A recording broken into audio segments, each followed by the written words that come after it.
Power on. Captain Power.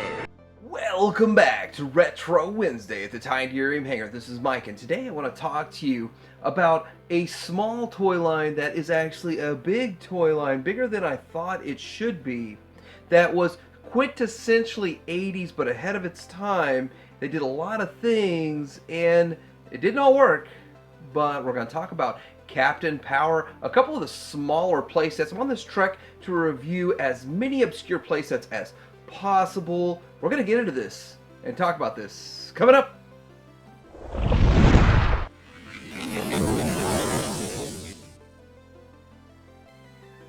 First off, before we get into these, they did have a gigantic power base, and that thing was huge. A fortress. And it's one of the most impractical type of playsets you could ever find. It is a giant piece in the middle and some smaller pieces coming off the sides, and it's impractical, but it's really cool, and it's sort of functional in a way, and it matches the show really well, sort of.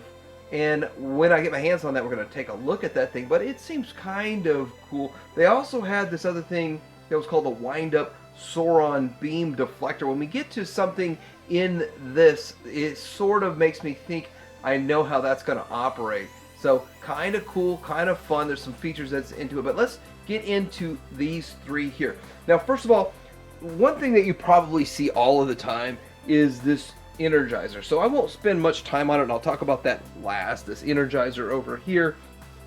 We have the Trans Field Base Station. And so this thing here is kind of cool. It is a modular playset in a way. It is modular in itself, and you could add another set to it and make it look even more massive if you wanted to. And then there's also this other thing over here that I want to talk about, and it's called the Transfield Communication Station, and it's right there. So we're going to talk about all of these, and let's start with the meat and potatoes with the Transfield Base Station. Now, first of all, I want to point out there is little to no information on the internet even about this playset. There's more information on pictures of the box than there is anywhere else that I have found. So I don't really know 100% what's all missing from it. I think I'm missing like a backpack and a gun that's supposed to attach to somebody and one radar dish. Now, this thing is either impossible to find loose, or you got to buy a $300 one in the box, $200 one in the box, or something like that, brand new and sealed. I'm okay with loose, missing 3 pieces from what I understand, but I'm going to talk about what really makes this thing cool. So you've got the standard formation, and sort of something that you would see on this card. It's a bio that it has its own bio card that comes with it, which I think is cool, and it kind of shows you how to assemble it. And it's sort of not, this is exactly how you assemble it. It's sort of like, this is kind of how we think you can assemble it. You can do it in many different ways and different forms. I kind of like that. I like that. That's in a modular playset. There's another way you can configure this. It can also be configured with all 4 of the components just side by side. So that's the other cool thing about this playset, is you can just configure it however you want. For me, who I'm trying to put it in a different space that's really tight, it works very well for me that it's not one giant hunk of plastic. But as a kid, you probably lose a lot of these parts and pieces. Put this up into like 2 different segments and show each one of these sort of similar type segments. It seems like it comes in two quarters like this and 2 quarters like that. So we're going to talk about these 2 quarters. First of all, you have this nice shiny reflective, it's kind of a very shiny, it's not vac metallized like these are, but it is a shiny paint that's right here on these, and it's very same. So it's like these are the same thing. You just kind of plug different things into it. You got 2 different types of cannons in here. You've got a sight on this cannon. This is a triple missile cannon. This is like a laser blaster type of cannon. And then over here, now again, I just kind of plug things in where I felt they should go. Randomly plugging them in. You got a spotlight here, you got a missile, a double gun right here, and then I don't know what this thing is. It's like a computerized briefcase or something, but anyhow, it gives you some options. I think it's kind of cool. Like, what other kind of playsets could be like this? Now, I've seen some play sets that are way more lame than this and the Joe. Those are the really cheap, low price point ones, and this is one of the lower price point play sets in Captain Power. Now looking at the playset from the back, there are a lot of stickers, and all the stickers seem to have some sort of a metallic kind of reflective fleck to them, which I think is really cool. I do want to point out this thing is kind of rare. In fact, I didn't even know they made it as a kid, and as an adult I didn't know they made it, and I was like, you know what, I'll kind of pick one of these up. I think they're really cool. So the similar, same exact things. It's a repetitive red plastic that's plugged in, and you assemble it, and then you put your sticker on right there, and there's a sticker that goes down here. I guess it's missing on this one. It looks a little bit different. You've got the Captain Power symbol on this side, which it really can't be seen very well, but there's a sticker in there. And these turrets are kind of plugged in, and they are different turrets.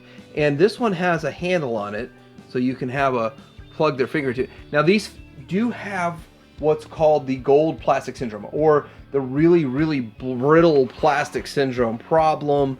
This here has like a computer panel to launch the missiles, and I'm wondering if something would attach to this. The way this is set up with these notches, it looks like something should attach to that, but I don't have anything to attach to that. But still, whether or not I have anything attached to that, it's still a really cool little setup. I kind of like how it looks, and let's get into the other pieces. So here we are looking at the other half, the other 2/4 of this, and one of the things I want to point out on these is I'm missing right here. There is a part, it looks like this. That piece is missing. Whoop-de-doo. And a blue backpack and a blue gun that attached to it. So really not that big of a deal to me, but I want to show you that these figures have this really shiny vac metalized. I love that. I mean, in the Transformers world, I really like when things are painted well. I like when they have the vac metalized parts on them. I like when they shine, and these shine. Of course, it's quintessential 80s, of course. Now, all of these guns can be unplugged and plugged into another one. Once I've got this set up, I don't really want to change anything out. The plastic is so brittle, I'm afraid. I had to repair a few things when I got this right away, and I don't want to have to repair anything else, but you can kind of see what the different guns look like, and it's kind of a fun little setup. So here we are looking at the back. We got these nice metallic reflective stickers in here, and it's kind of stuff, kind of like what you see with Toy Hacks. And if you order some Visionaries chest plate stickers, they're not the ones that you'd want with the hologram. They're kind of a reflective kind of sticker, and it's cool in this state here. It would have been cool if they were holograms though, but holograms are more expensive, but that would have been even more 80s. Now this is late 80s kind of stuff. Now you can see that we can look like we're operating this gun here, or that gun there, or this gun here, and then you can set it up with different things, like you can have a different array. Could have put that up there, or you could put the gun here and the arrays here, the satellites and all that kind of stuff. You do have these chairs, and they are movable, but I wouldn't move them that much. I mean, this stuff breaks very, very easily with a cheap plastic, or I don't really know why the plastic breaks so easily on these. I think Mattel made these, and I see a lot of Mattel stuff that's good, and some Mattel stuff that breaks very easily. Size-wise, here it is. Here's how it stacks up next to kind of a his tank, and you can see it is not really very big. It's kind of small, but we're going to get into a couple of the other smaller play sets that are even smaller than this right now.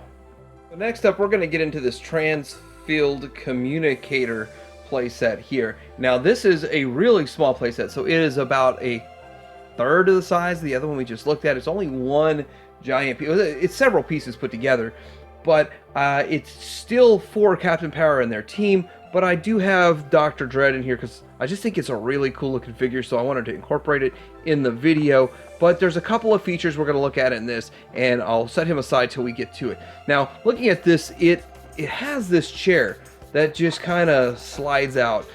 Maybe I want to put that in my office. I want to incorporate a chair that just kind of folds away, and I got more space, and then when I need it, fold it out. But that really seems like a futuristic concept or idea, because we use space is a challenge all the time in the future. Here I am in the future, and I'm having space as a challenge. Now, it does have quite a bit of detail to it. Now, looking at the stickers, it has those shiny reflective stickers. I really like that. Every single one of these stickers has some sort of reflectiveness to it. Even the screen here, it's shiny. It doesn't have the metallic look to it like the rest of them do, but it does look really cool. Now, this thing has really only two features. This feature here, and if you wind this up,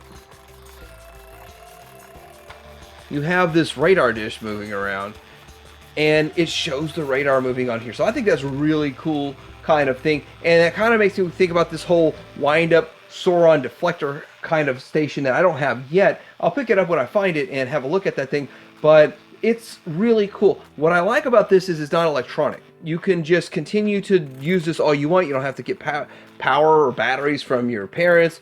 And the other thing on that is that 30 years later, 40 years later, 35 years later, it's still working. Now, I'm wondering if on the other side of this right here is something missing, because it kind of looks like something would be missing. I don't really know. I haven't seen, again, not much information on these sets at all whatsoever.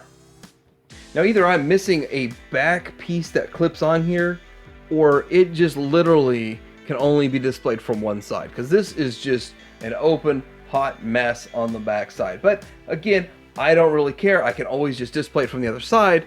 What an open, hot mess. Mattel. I have to admit, I didn't buy a whole lot of Mattel stuff other than a handful of Masters of the Universe back in the day. So Mattel, I guess I'm a Hasbro fanboy, even though I didn't know it. So here's what this looks like with a figure in it, and I used the Doc Dread. Let's focus on Doc Dread here. And it looks pretty good. It's kind of one of those things that it fits really well. It works really well with this figure. Probably works with every figure, but I could see Doc Dread doing some work, even though I know this is part of the Captain Powers team. Lastly, I do want to take a look at this Energizer station, which is probably, if not guaranteed, the most common playset out of all of these. And it's not even a playset, it's just a power station. Now, looking at it from a 360, you have a handle on it, you have the base, and it connects to the base, and on the back, you have a battery cover, which goes to 4 batteries, and then there's the whole tab that you pull out, and you have the on button. Now, it makes a loud noise when you turn it on, and then you push this button, it's going to do some crazy stuff. And that's pretty much all it does. It lights up Captain Power and all that. It's loud, it's crazy. I know a lot of stuff from the 80s is loud and crazy. Loud, crazy, shiny. I like shiny things. But that's really all this does. And I guess you could make up play scenarios as a kid, but as an adult collector, you really just want this to display a Captain Power. It does it really well. He plugs in from the back, and the light goes through it. I mean, this thing is so loud. The light goes through it. It works fine.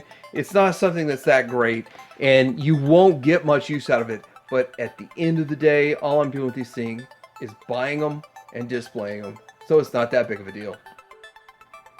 So this has been my look at Captain Power and the soldiers of the future. This is a very small amount of what was made for the toy line. It's crazy how much was made. A lot of it is hard to come by because it didn't get released in the US, only got released overseas. And I'm not even sure if how much of this got released in the US. I know this thing did. I don't know if those two did or not.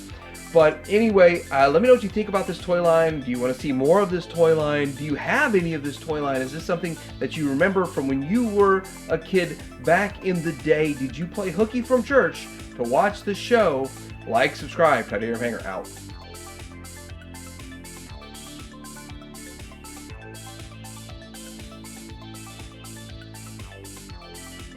Lord Dread, feared ruler of this new order. Born and trained to bring down Lord Dread and his Bio-Dread Empire, mankind's last hope.